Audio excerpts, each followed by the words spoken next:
me some interesting ideas. Right? Remember that you're to work in teams, so don't try to do it all yourself. Right? Ask your teammates for help. Give advice if you think they're doing something wrong. Right? And learn to work together. Remember to follow the steps we talked about. Some of you immediately started to cut wood and put your pieces together. That's not the right way to do it. Right? We have steps that we should follow in solving any problem. Number one, you should be writing down ideas on a piece of paper. Number two, you should then be designing or making a drawing of your ideas on paper.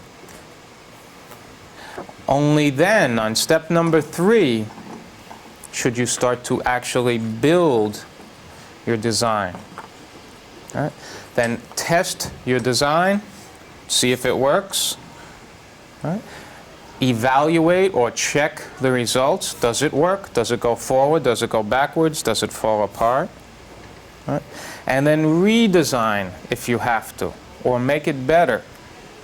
Right, by changing some little things. Now, during these weeks together, I will be giving you some ideas, some hints, some help in ways to make your car better. But I'm not going to tell you how to do it.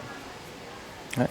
And then the last class, of course, we'll have our competition where you'll get to race your design car against your other classmates. Okay? Today I have a few things I want to go over, some ideas I want to give you, right? And then you can get to work on your car. Right? The first thing we're going to talk about are the axles. Right? Remember last week we talked about these axles, not chopsticks.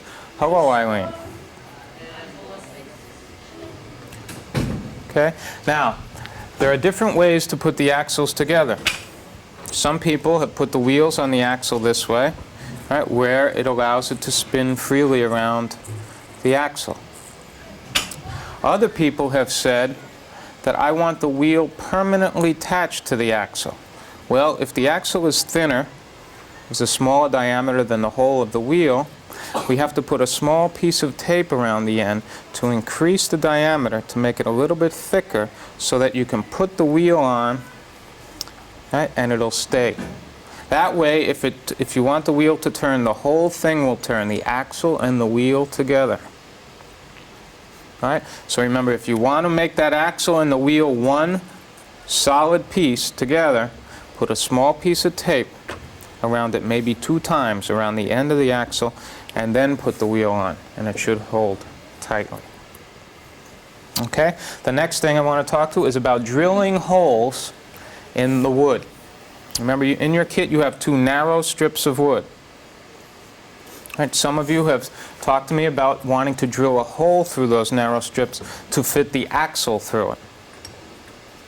Right? Well, there's a specific way to go about drilling holes in wood, especially when you drill a hole large enough to fit a 1/4 inch diameter axle through it. The smartest thing to do is to put those 2 pieces together like this and drill both holes at the same time. Right? Mark your piece wherever you want to drill it. Try to keep it in the middle from left to right, this way. Right? Don't put it too close to one side or too close to the other side, right? Because then you might risk breaking that strip of wood. So keep it in the middle as much as you can. Take your 2 pieces and put them in the vise. Try to keep them together. And then tighten the vise. Remember, when tightening the vise, you only tighten it 2 fingers tight. Don't put both hands and a foot on it trying to tighten. Right? Just 2 fingers tight is fine. Go to the tool panel and get the hand drill.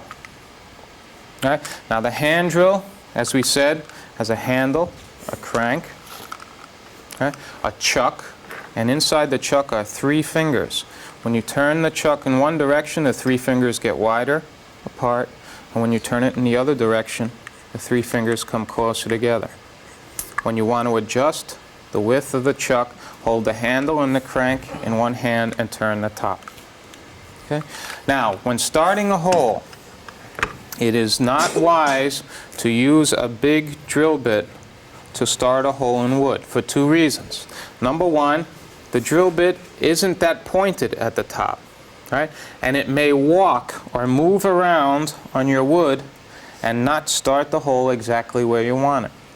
The best thing to do is to start what is called a pilot hole. A pilot hole is a little tiny hole, right, that you put exactly where you want to drill.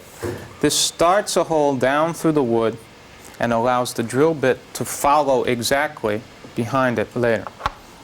Remember I said we always use a large nail to drill the pilot holes. Right, take the nippers